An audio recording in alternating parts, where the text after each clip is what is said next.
18%. That's how far rent has fallen in one city since its pandemic peak, and it's not the only market in freefall. We're counting down 5 cities where rents are dropping right now, from early cool-downs to structural corrections with double-digit vacancy and landlords desperate to fill units. Which city tops the list? Let's find out, starting at number 5 with the Canadian market showing its first cracks. In the 5th place, Calgary's rental market is finally cooling after years of relentless growth. Median asking rent has dropped 5.1% year over year, now sitting at 1,830 Canadian dollars, a rare sight among Canada's largest cities. The real driver is a construction surge that hit in 2024 and 2025, flooding the market with new apartments and pushing vacancy rates up to 5 to 6%. This wave of supply is most visible in neighborhoods like Tuscany and Brentwood, where landlords are offering concessions just to fill units. Meanwhile, older inner-city districts remain tighter, with less room for negotiation. For renters, this shift means more choices, extra space, and a chance to bargain for better terms, especially in the sprawling new developments on the city's edge. But there is a catch. Calgary's fortunes still swing with the energy sector. If oil prices rebound, demand could snap back and erase these gains.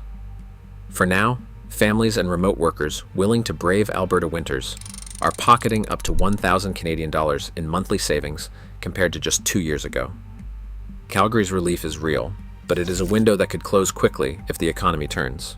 And just ahead, an even bigger Canadian city is seeing its own rent correction take hold. In the 4th place, Toronto is seeing rents edge down in a housing market that rarely offers relief for tenants. The city's median rent now sits around 2,300 Canadian dollars, with a roughly 4% decline over the past year, according to the latest CMHC update.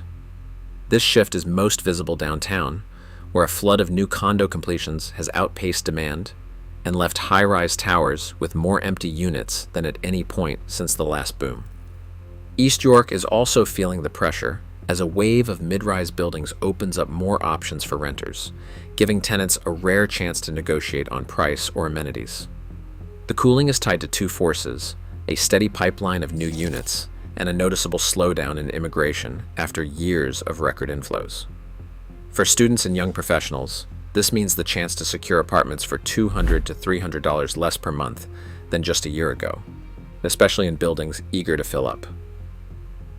But Toronto's window of affordability remains fragile.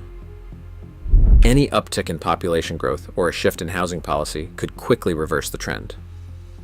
Still, for now, renters in Canada's largest city are experiencing a moment of real leverage. And as the countdown continues, the next city's rent drop is even more dramatic, driven by forces far beyond the Canadian housing scene. In the 3rd place, Seattle stands out as a city where the rent drop signals more than just a temporary cooling. The median asking rent has fallen 11.7% since the July 2022 peak, settling at $1,905 in February 2026. This is not simply a case of too many apartments. Seattle's rental softness is rooted in a dramatic reset of the local job market. Major tech employers have scaled back, with artificial intelligence-driven layoffs thinning the ranks of high-income renters who once fueled the city's housing boom. As a result, neighborhoods like South Lake Union and Belltown have seen vacancy rates climb to nearly 12%, a level that would have seemed unthinkable just a few years ago. The supply pipeline remains active, with new multifamily buildings continuing to open their doors, even as demand lags behind. For remote workers and smaller households, this shift means access to big city amenities at prices well below the tech boom peak.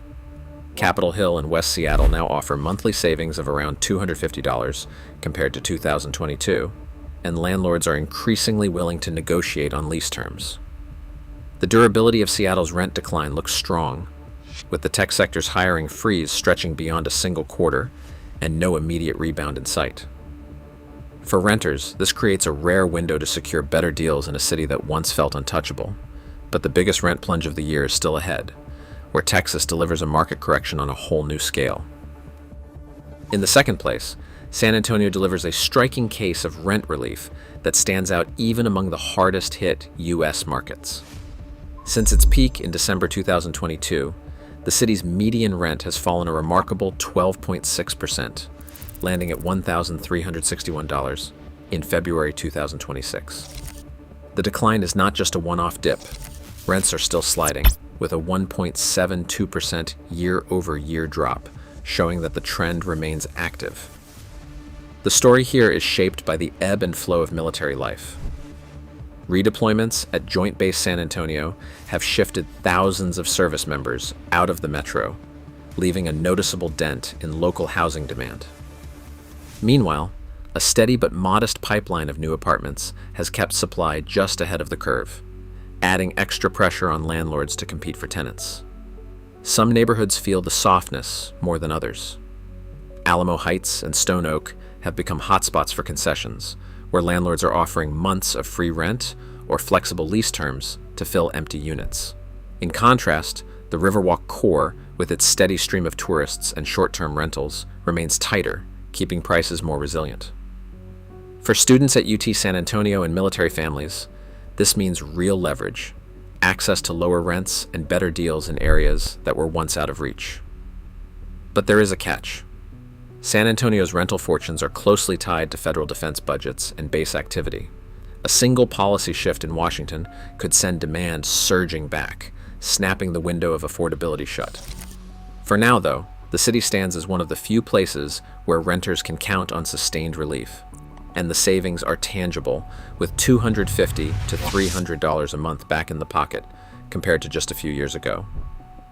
But the top spot on this countdown belongs to a city where the correction goes even deeper, driven by a perfect storm of supply and tech sector change. And finally, in first place, Austin delivers the most dramatic rent drop in the country, a shift that's rewriting the rules for renters and landlords alike. Since September 2022, the city's median rent has plummeted 18.2%, settling at $1,357 by February 2026. That's a $300 monthly savings for many tenants compared to just a few years ago. But this isn't a short-term dip. It's the result of a structural correction, driven by a massive surge of new housing and a sharp change in local demand. Over the last decade, Austin added roughly 120,000 new apartments, outpacing national growth by a wide margin. This wave of construction has pushed vacancy rates into double digits, with some neighborhoods like East Austin, North Austin, around the Domain, and South Austin now seeing more empty units than at any point in recent memory. Landlords are offering unprecedented concessions, 1 month free, flexible leases, even gym memberships to attract tenants. The supply shock is only part of the story. Major employers like Oracle and Tesla have trimmed their Austin workforces, cutting into the pool of high-income renters who once fueled bidding wars for apartments. At the same time, new city rules have capped short-term rentals, forcing thousands of former Airbnb units back into the long-term market and adding even more choices for traditional renters. For remote workers, startup teams, and families looking for a foothold in a high-growth city, Austin's rent correction offers rare leverage. The softest deals are concentrated in the city's east and north, where mega developments like the Domain North are reporting vacancy rates above 50%. Still, tenant advocates warn that this window of affordability may not last forever. As the oversupply gets absorbed, and if tech hiring rebounds, the market could tighten quickly. For now, though, Austin stands as the clearest example of a city where renters hold the upper hand.